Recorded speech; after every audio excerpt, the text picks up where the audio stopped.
It's The Ancients on History Hit. I'm Tristan Hughes, your host. Today we're returning to ancient Greek mythology and one of the most well-known women from the Trojan War, Cassandra, the beautiful princess and tragic prophetess of Troy. Cassandra is remembered for foretelling the fall of Troy, but she was cursed by the god Apollo so that her prophecies would never be believed.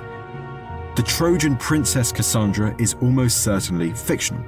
However, the context of her character, this Bronze Age princess who is also a priestess, well, that's where things get more interesting. Joining me to talk through Cassandra's story and the fascinating archaeological links to it, I was delighted to interview Dr. Emily Hauser from the University of Exeter. Emily has just released a brand new book, Mythica, that explores the real women behind the myths of Greek mythology, including the story of Cassandra. Emily, it is a pleasure to have you on the podcast today. Thank you so much for having me, Tristan. I'm delighted to be here.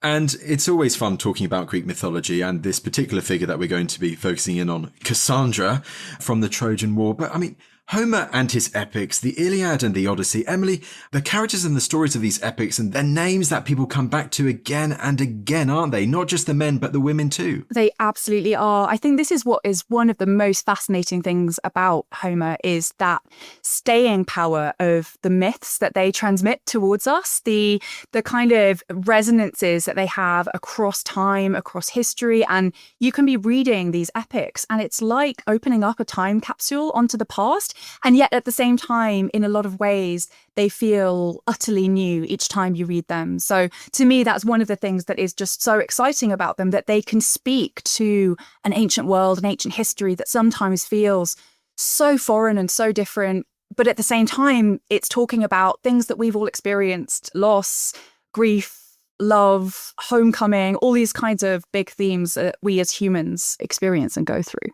Because it's interesting, Emily, like all of these characters, they have flaws. They're not people that you'd want to aspire to be. But do you think that fact that they're not flawless is one of the reasons that we always go back to them? Absolutely. I think it's certainly one of the reasons. I think that particularly when it comes to the women, the Homeric epics do such a brilliant job of kind of meshing complexity into their characterization in a way that, you know, Helen of Troy, just to give kind of the most famous example, has so often been flattened throughout her reception history. And when I say reception, that basically just means the afterlife of the character, when artists and writers have taken her and done something with her. She often gets flattened to this kind of two-dimensional face, right? The face that launched 1,000 ships, famously in Christopher Marlowe's phrase. But what Homer does so brilliantly is actually he makes these characters so three-dimensional and investigates, even in the cases of the women who get very little airtime, but still investigates how nuanced and complicated they are. So Helen is,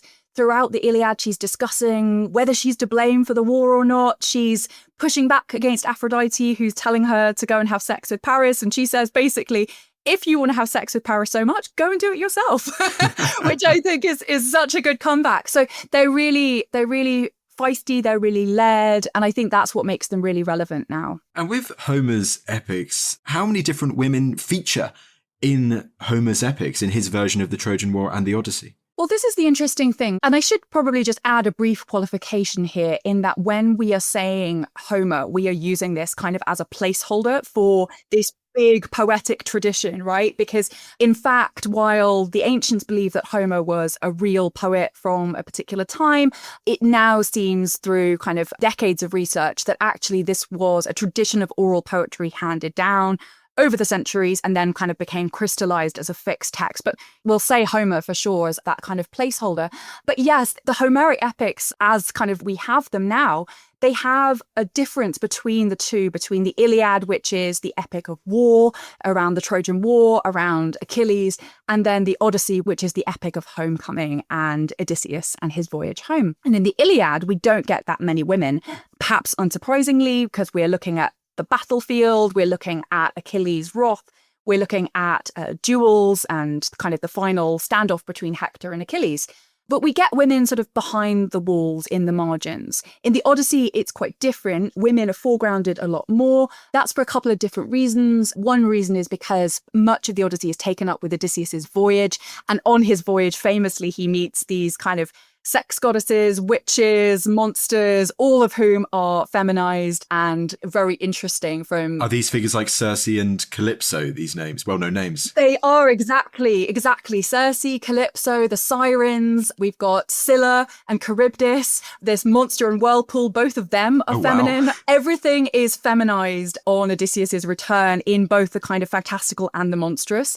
And that's really interesting to do something with. And then, of course, we've got Odysseus coming home to Ithaca and Penelope waiting for him there. And so we get that insight into Penelope. But what's really interesting is that in the 19th century, an English critic, Samuel Butler, actually thought there were so many women in the Odyssey and it was so feminine that it must have been written by a woman. And there's interesting ways in which, like, actually we can unpack that and see that there are problems with that assumption, right? There are women in there, therefore it must be by a woman.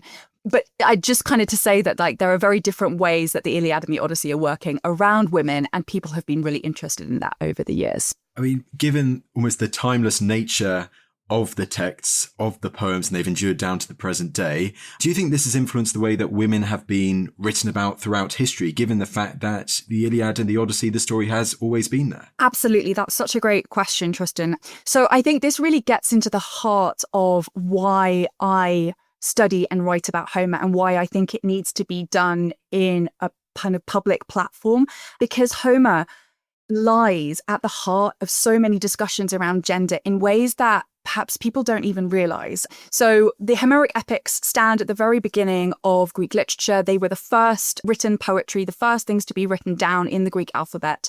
And as such, they stand at the head of the Western canon and have been accepted as such. They trickled through medieval manuscripts. They went into kind of the education system.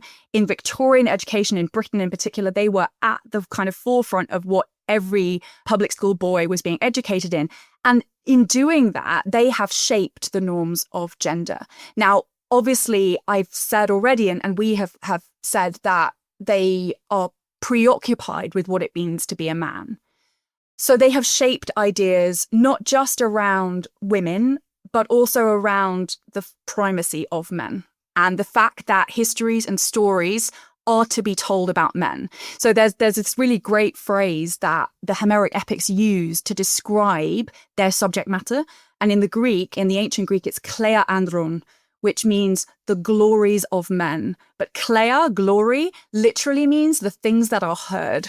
So I mentioned that this is oral poetry. So this is the oral poetry that tells the glorious deeds of men, that transmits them across the generations. So that mechanism that has preserved Homer, that has made Homer important, has also, at the same time, by the same measure, told us that stories and histories and epics and texts and myths need to be about men.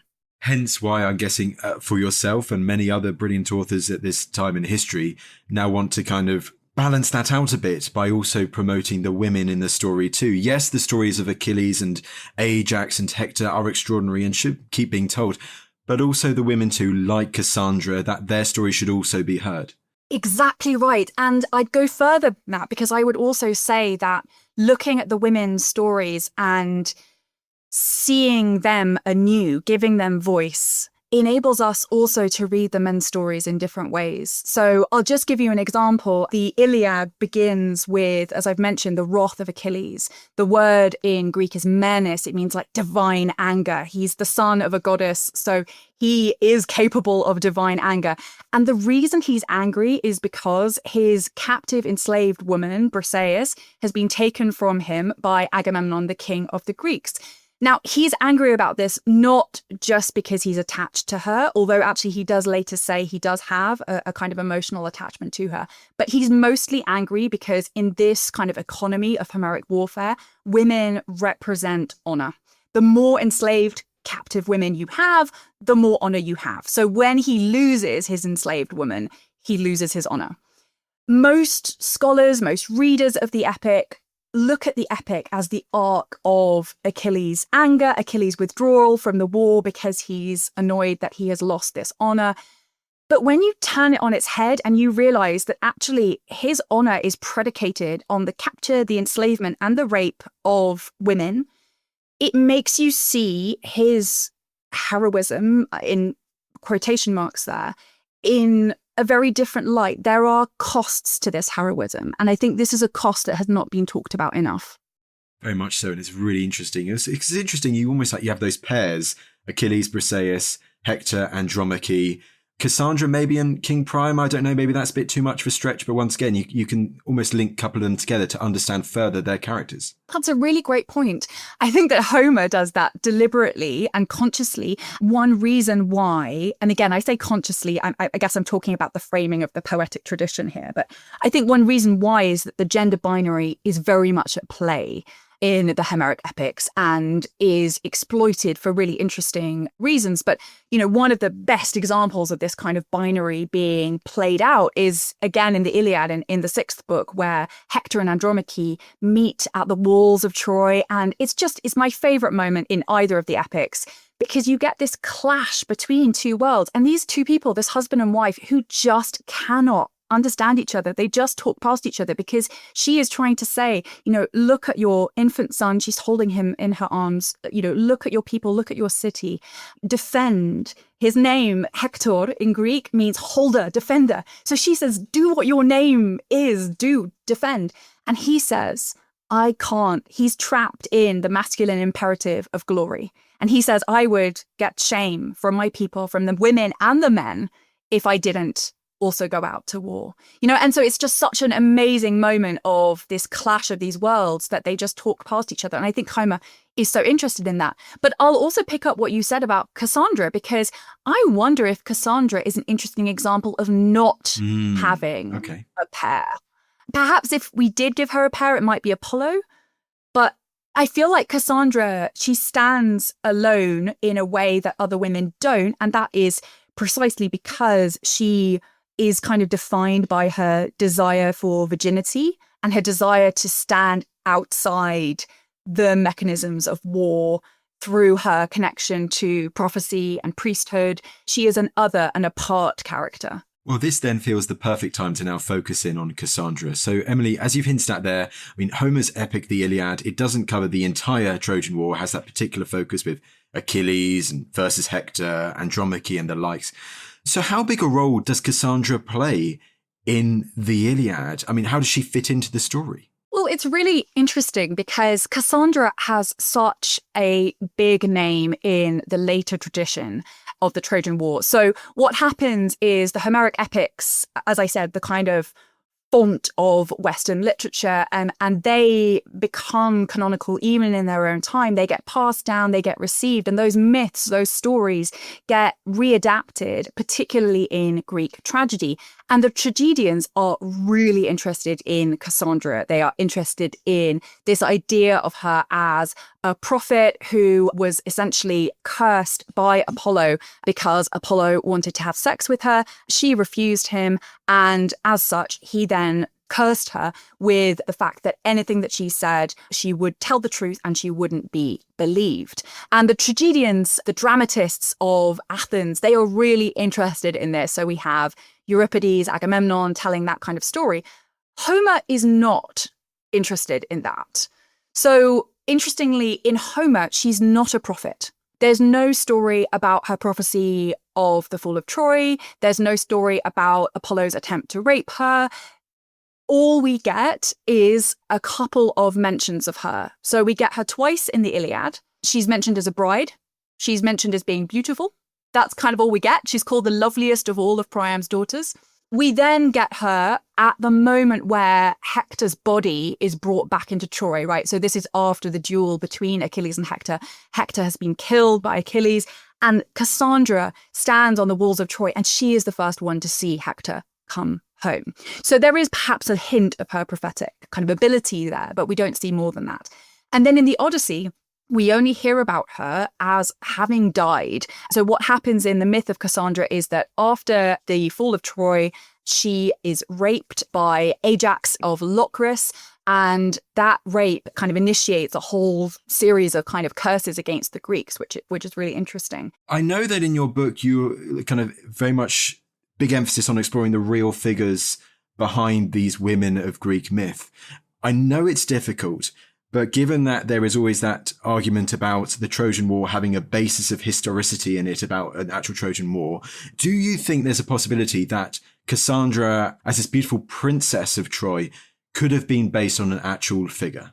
Yeah. This is where I kind of really start getting interested, because yes, is the short answer. So you mentioned briefly about the kind of debate around the historicity of Troy. Essentially, the kind of short version of this story is that in the late 19th century, a city in the location where ancient legendary Troy was meant to have lain, it was discovered by this kind of Homer-obsessed German banker called Heinrich Schliemann.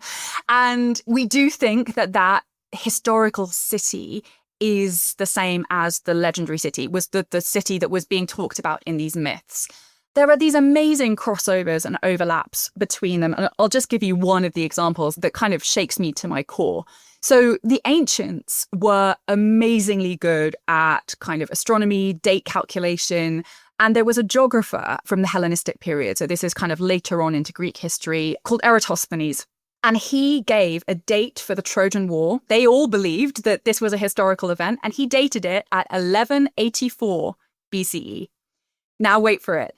The archaeologists who had uncovered Troy, so we've got Schliemann, we've then got a series of other archaeologists, and they're all excavating, they're all debating about kind of what lair is the lair that we could attribute to like legendary Troy, Homer's Troy. And eventually, in the last few decades, pottery experts have looked at the kind of pottery, which is for archaeologists an amazing clue for dating, because you can look at styles, you can match between sites, you can use that to date. And pottery experts have dated the fall of Troy that we think is the legendary Troy to 1190 to 1180 BCE. So it is exactly the same decade as Eratosthenes said it was. And I feel like it's these kinds of overlaps that make us need to take this seriously as a possibility that this was a real Troy, there was a real Trojan War, perhaps not in the way that Homer talks about it, right? This is myth, this is legend, it's been kind of stirred up in the cauldron of myth and turned into fantasy, but there is a historical basis. And for women, that is so interesting, because for women, that means that then, okay, we have this one line about Cassandra, the loveliest of all of Priam's daughters, but we can find her because there is the history behind it. I think what's really interesting is that it's so easy to jump into Cassandra as a Greek figure. It's what Homer does. In Homer, she speaks Greek. The later Greek tragedians are writing about her in Greek, but she is Trojan in the myth. So actually, if we're trying to find the historical Cassandra, and this is a lot of what I'm doing in Mythica, I'm saying let's actually put Homer back a little bit and let's talk about the history first. And the historical women who would have been prototypes for a priestess, a princess like Cassandra, they would have been Anatolian women. So Anatolia is, what we now broadly call modern Turkey. And that landmass at the time of the kind of what we might call the historical Trojan War, that was largely taken up by the Hittite Empire. And the Hittite Empire was this amazing kind of late Bronze Age civilization. And we have evidence from them, from tablets that were discovered in their capital city, Hattusha, of real princesses, real female prophets, dream oracles, female interpreters. They have an incredibly important role in this civilization in prophecy and in the interpretation of omens. And I think we can see Cassandra there. So that influence, the evolution in the story of Cassandra as a prophet may well have been taken from this historical evidence that royal princesses did dabble in prophecy, or prophecy was part of their almost job description, that you have in this Bronze Age civilization that coexisted alongside the time of the historical Troy. Exactly. It's actually a very Hittite idea to combine priesthood and princesshood. That's not something that you see in Greece. And so I think that this is something that is coming through from this other civilization, which is fascinating, right? That all of these elements are trickling down, and actually the women can be a great route back to this real history. And so when does that get relayed into the Greek literature following Homer that starts to really highlight Cassandra as a prophet, as a priestess? Because I have in my notes the Kypria, but I don't know if that's before or after the tragedians that we've already mentioned. So you mentioned the Kypria. Sometimes people will have heard of it maybe as the Cypria. Sometimes it's said with a soft C. In Greek, it's from Kupros, Kupria. So it would be with that hard K. But this is what I like to call, I kind of describe these epics as part of a box set of sung poems. So if you think of like the Marvel universe, that's what epics were. So you have the Iliad and the Odyssey. Those were two of them. But then you've got loads other. You've got the Sack of Troy, the Iliopursis, it's called in Greek. You've got the Kypria. You've got the Little Iliad. So you've got all of these different epics. And we know that they existed. They just weren't written down. The Iliad and the Odyssey were the only ones that got written down. So it's a tragedy for us because it would have been amazing to have these other epics. It also, I think, has had the effect of inflating the Iliad and Odyssey in a way that, interestingly, at their time, they were just one of a pool of traditional epics around the Trojan War legend. But the Kypria, in any case, is a fascinating epic. We know a little bit about it because later historians kind of summarize it for us. So even though we don't have it, we get a summary. And Cassandra is mentioned in there. And in that epic, that's where we would have had the sort of the tale that I mentioned of Cassandra being kind of approached by Apollo, the attempted rape, her saying no, his punishment, which is that curse that she will tell the truth and never be believed. And that is kind of really what the tragedians then latch onto. And that for us is really important evidence for this myth from this ancient epic.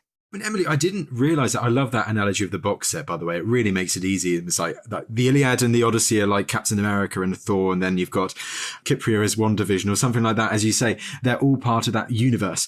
But it's interesting. So I'd initially in my thoughts, I'd thought that the Kypria then came later. But so what you're saying, actually, it's created at a similar time to the Iliad and the Odyssey. It's just lesser known because they have stolen the limelight because those are the two that have been written down. But you still have surviving extracts from it to know what was said, or epitomes, I guess. We have epitomes, we have little extracts, just little bits. So just sort of fragments that survive quoted in other authors. But yeah, nothing to the extent of the Iliad and Odyssey, which are for all intents and purposes complete epics. So yeah, the way of thinking about it is to think of these as songs that were passed down from probably as early as the 14th century BCE. And they were a huge number of these different songs. And in fact, it wasn't like the Iliad and the Odyssey existed in the 14th century BCE and then were just being like memorized and passed on. Every bard would have their own version of it. So we basically have just like one version of one poem amongst a huge pool of all of these different bardic traditions.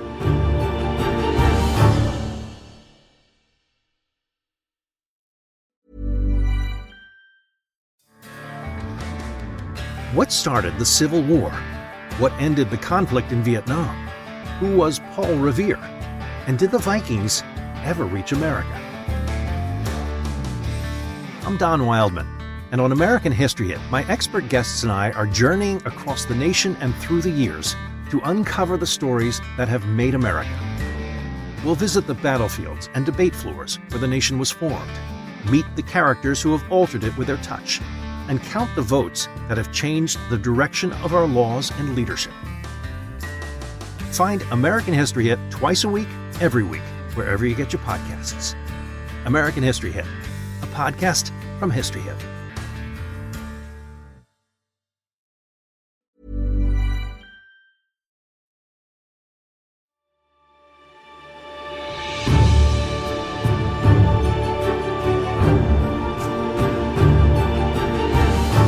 And so which particular plays are we talking about that mention Cassandra in them, and what are they about? Essentially, we've got some main ones and then some that are on the side. So the main tragedies that we're probably going to be talking about are Aeschylus's Agamemnon, which tells the story of Agamemnon's homecoming that was first premiered in 458 BCE. And then we've got Euripides' Trojan Women, and that is from 415 BCE. And then we've got some other ones. Again, this is kind of a recurring theme of classical literature, a lot of lost literature. So we have a lost Alexander that was also by Euripides, which we don't know much about, but we can kind of piece things together from images that are painted on vases and that. And who's Alexander meant to be? So Alexander, this is a great one. Okay, this is going to take us back to the historicity of Troy. So Alexander is an alternative name in Greek epic, in Homer, for Paris, the Prince of Troy, who was the one who abducted Helen. And what is so cool about this, I will just digress because this is like one of my kind of favorite points of overlap between epic and history.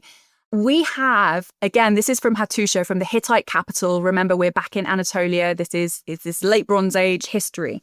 And we have a tablet of a treaty that was signed between the Hittite king and the king of a city called Wilusa.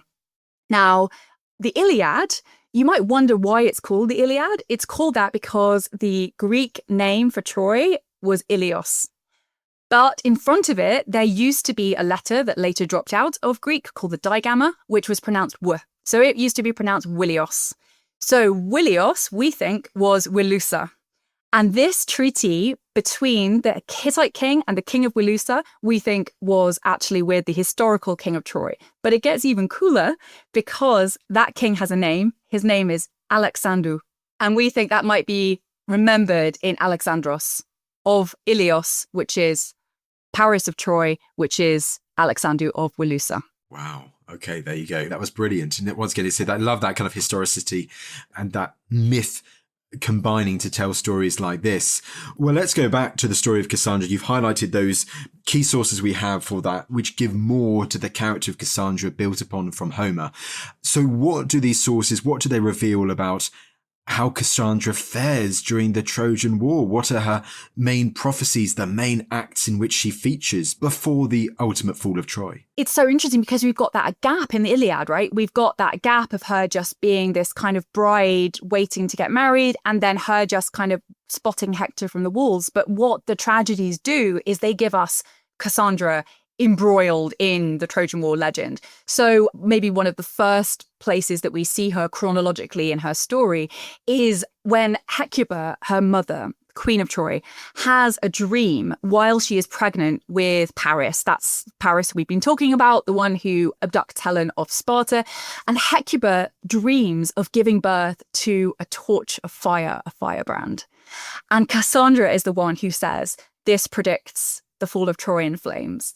Of course, nobody believes her. We then get the next kind of step of this unfolding tragedy. You can see why the tragedians love this, because it is like that ultimate feeling of inevitable tragedy coming. Paris gets exiled because they are afraid that this prophecy might come true, but then he's brought back from exile. And again, Cassandra says, you shouldn't be doing this. This will be the destruction of the city. And then kind of the final bit before Troy is sacked is that as the wooden horse is being dragged into Troy, that is Odysseus' stratagem to get the Greeks in through the gates. As it's being dragged into Troy, the Trojans are dancing around it. They're chanting. They are clothing the temples. They are rejoicing that they've won the war. And Cassandra is the only one who is shouting the truth. Interesting. So Cassandra is closely entwined with arguably one of the most famous images from the Trojan War today, the Trojan horse story. She is that lone voice, like, don't do this, don't bring it in. You're absolute nutters for doing this. But as you say, part of her fate, no one listens to her. Absolutely. And I think that, we can talk about this later, but there is a real kind of broader theme here to be talked about women's voices and the power of women's speech and the danger of kind of not listening. I think this is a real theme in Cassandra. And obviously the tragedians are really interested in that too. So evidently they bring the Trojan horse in and Troy does fall. And Cassandra, being a princess, what happens to her? How is she affected? What are the stories surrounding her when Troy ultimately falls and the Greeks start pillaging, looting, searching for basically war booty, which can be in the form of high-ranking women? And that's exactly what the Greeks do. As I mentioned, the economy of war in the Iliad is centered around the idea of booty, ranging from tripods, which are basically kind of glorified casserole dish stands, all the way to women. And those are itemized in the same way in the epic. So there is a single word, geras, which means like a prize of honor. And that can apply to either of those, to objects, to women. And, if you're thinking about this in this way of women equals honor, you can see how a higher status woman will mean more honor. So the real danger for the women of Troy when Troy is sacked is that all of them, the high-ranking ones particularly, are going to be enslaved by the Greeks and they're going to be taken back to Greece. That is their fate. And Cassandra is one of those. So Cassandra gets picked by Agamemnon. We've got other examples. So we mentioned Andromache already. Andromache, the wife of Hector, she gets taken by Neoptolemus, who is Achilles' son. Hecuba gets taken by Odysseus. So the Greeks parcel out the Trojan royal family, and Cassandra is one of those. So given that the earlier description of Cassandra as the most beautiful of Priam's daughters, I guess you can understand why the leader of the Greek army, Agamemnon, goes for Cassandra compared to another, because perhaps she was seen as the most valuable, as kind of the leading princess of the city. Absolutely. So the way that Homeric thought kind of articulates value, particularly value of women, is around two axes. One is beauty and the other is skill in particularly weaving. And you see this again and again. There's one particular example where Agamemnon himself demonstrates that this is how he's thinking about women. This is when, at the very beginning of the Iliad, he is forced to give up his enslaved woman, Chryseis, which, by the way, is why he takes Achilles' woman, Briseis. And he says, I don't want to give her up. And he gives a list of her qualities, basically like a shopping list, like she's beautiful, she's tall, and she's good at weaving. And he essentially itemizes what he's looking for in an enslaved woman. So you're absolutely right. Cassandra, as a princess, as a beautiful young woman, is definitely in the firing line. Now, we must highlight, as horrific as it is, that other part of the story that affects Cassandra at this moment of time, because it feels important to the events of the myth at this particular moment of what happens next. What is this infamous fate that befalls Cassandra before she's taken away by Agamemnon? During the sack of Troy, Cassandra is clinging for safety to the statue of Athena, who ironically is the patron goddess of Troy in Homer. And that's ironic, obviously, because she's a Greek goddess. But she's clinging to Athena's statue in her temple. And nevertheless, she is raped by Ajax. Now, I mentioned earlier, this is Ajax of Locris, he's sometimes also called the Lesser Ajax. That's because there are actually two Ajaxes in the Greek army. The better known one, who is the one who tries to get Achilles' armor after the war and then eventually ends up killing himself. That's Ajax of Salamis. But we're talking about Ajax of Locris. And he rapes Cassandra. It is a terrible moment. It's sort of one of those climactic moments of horror in the fall of Troy. The other climactic moment, I'd say, is when they throw Hector's young son off the walls. Also kind of just, it shows the Greek hubris, the level of horror that they are descending to. And Athena responds to this. The goddess Athena responds to this. It's important to note that she's not actually responding to the rape of a woman. She is not troubled by that. She is troubled by the desecration of her temple. But nevertheless, what Athena does is she gets her own wrath, essentially, like a counterpart to Achilles' wrath. And she then stops the Greeks from getting back to Troy. She sends a massive storm. And that is what kind of initiates and moves into the events then of the Odyssey. There was, again, this kind of group of poems that were telling the stories of the returns of the Greeks called the nostoi. That word means homecoming, return home. And the Odyssey is one of those. So it's Cassandra who moves us, essentially, from the ruins of Troy into the wrath of Athena and the Greeks' failure to return because of Ajax's impiety.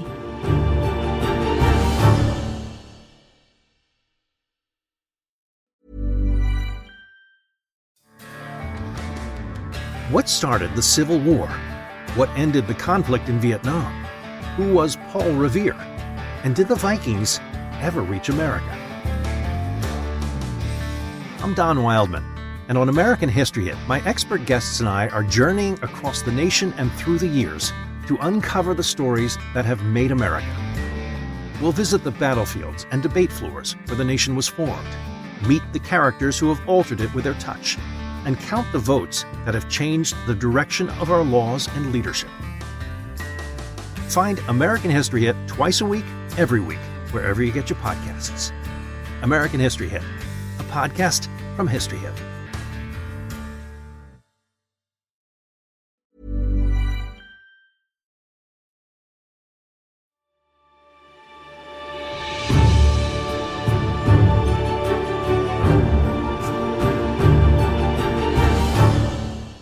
Let's keep going on with the story before kind of exploring the character and the influences and the legacy of Cassandra and her figure. So what is that next part of Cassandra's story when she is taken away from Troy by Agamemnon? Because this is Cassandra leaving her homeland, as you say, maybe based on an Anatolian priestess / prophetess, and going to a foreign land, which is mainland Greece. Absolutely. And do you know what? I'm going to tangent once more, and I'm going to talk about some of the historicity for this, because this, I think, is so tantalizing. So, as I said, there's a whole group of Trojan women who, in the myth, get carted off to Greece.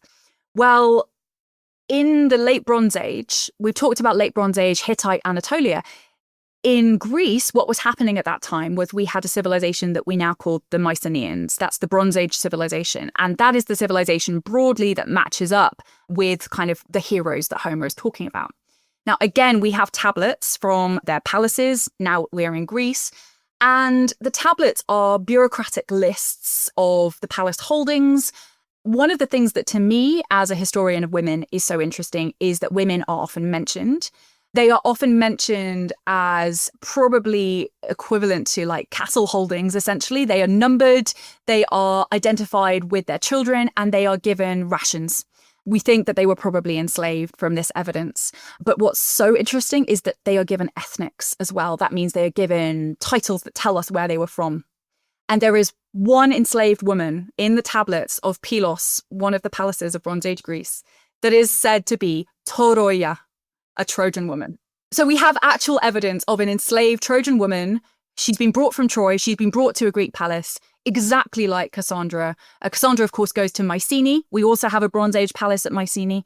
But I love, again, this is a moment where we've got interweaving between myth and history in women's stories. Yes, it's not evidence of a particular woman called Cassandra from Troy going to Greece, but it is evidence of that historical context that Mycenaeans were raiding the Anatolian coast or whatever and bringing people back. Exactly. And I'm always emphatic in the book and also just sort of in my work that we're not looking for the real Cassandra.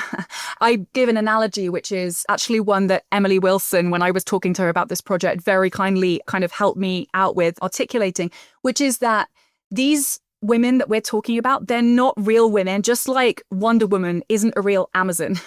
But like we're talking about constructs when we're talking about the figure of Cassandra in myth.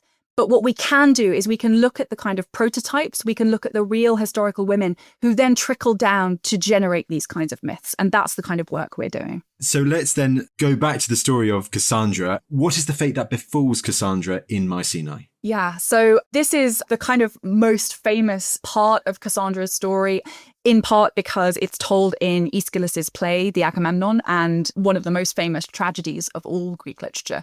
So what happens is Agamemnon and his war prize, Cassandra, arrive back in Mycenae.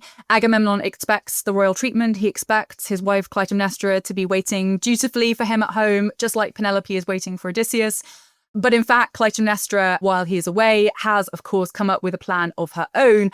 And she wants to kill Agamemnon as, in part, revenge for his sacrifice of her daughter Iphigenia. So in the Agamemnon, we get Agamemnon arriving. She rolls out this purple carpet for him and he treads it like a king, like an emperor.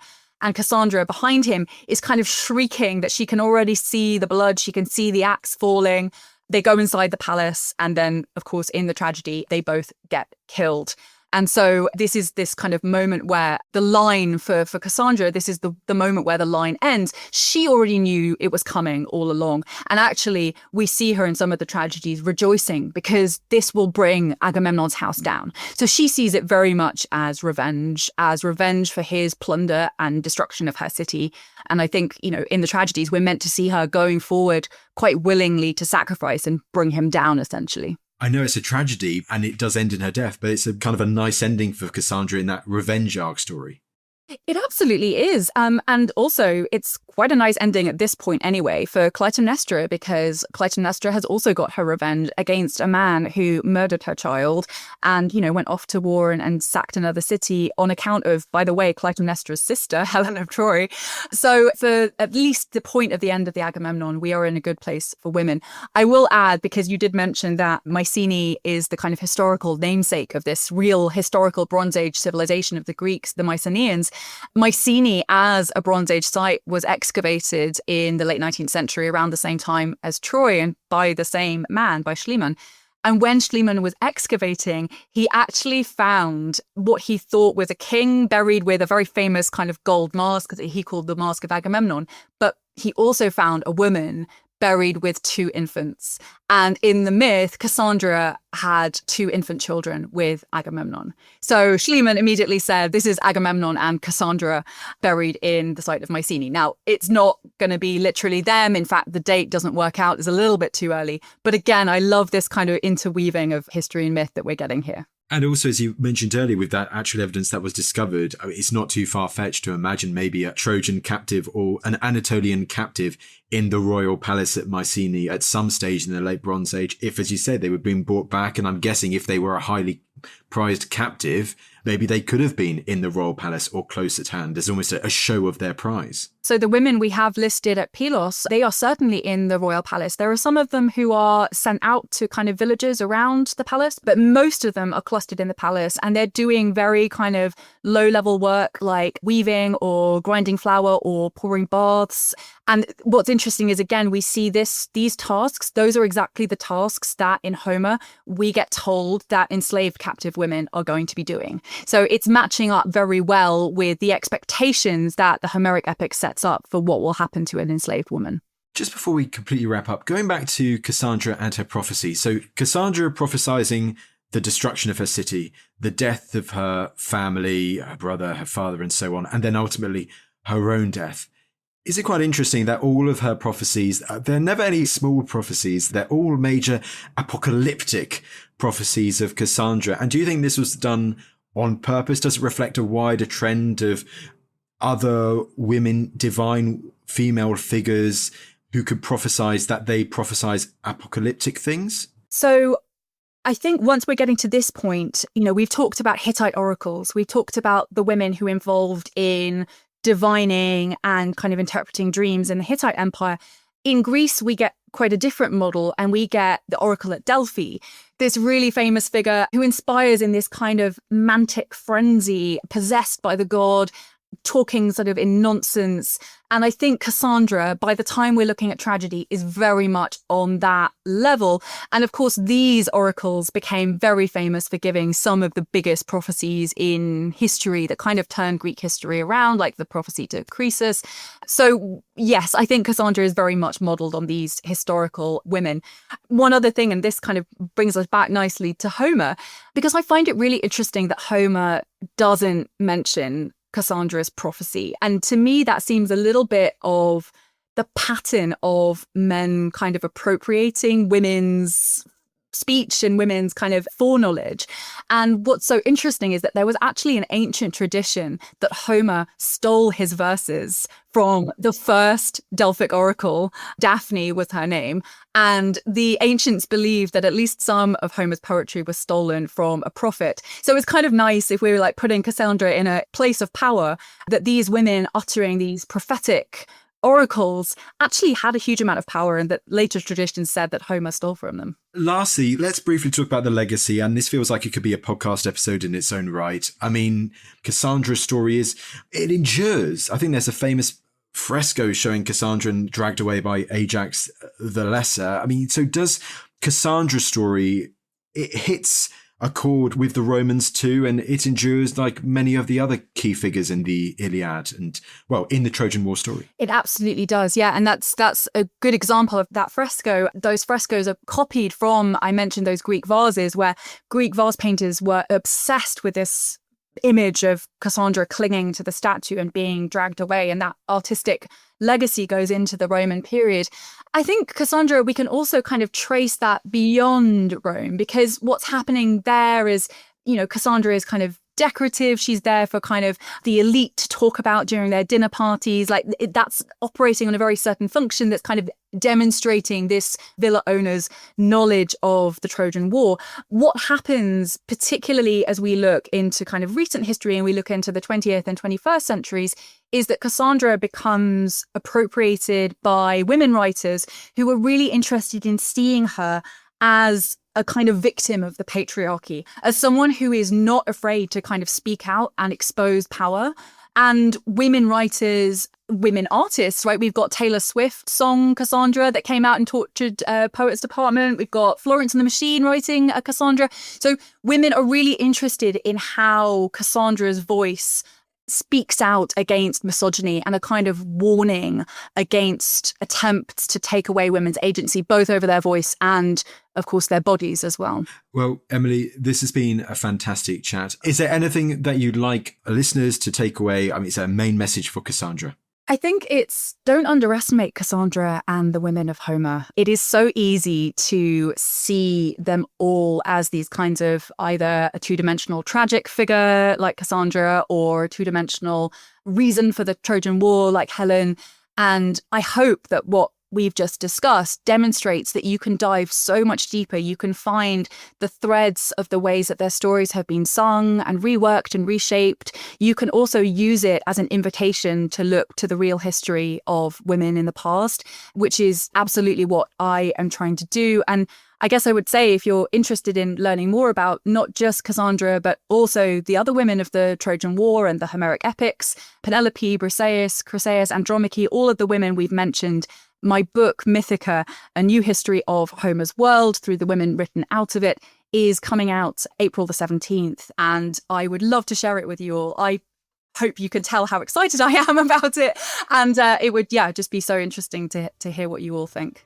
Share away, Mythica coming out in April, in spring 2025. Emily, it just goes to me to say thank you so much for taking the time to come on the podcast today. Thank you so much for having me. Well, there you go. There was Dr. Emily Hauser talking all of things Cassandra, the priestess and prophetess of Troy. I hope you enjoyed today's episode. Please do check out Emily's new book, Mythica.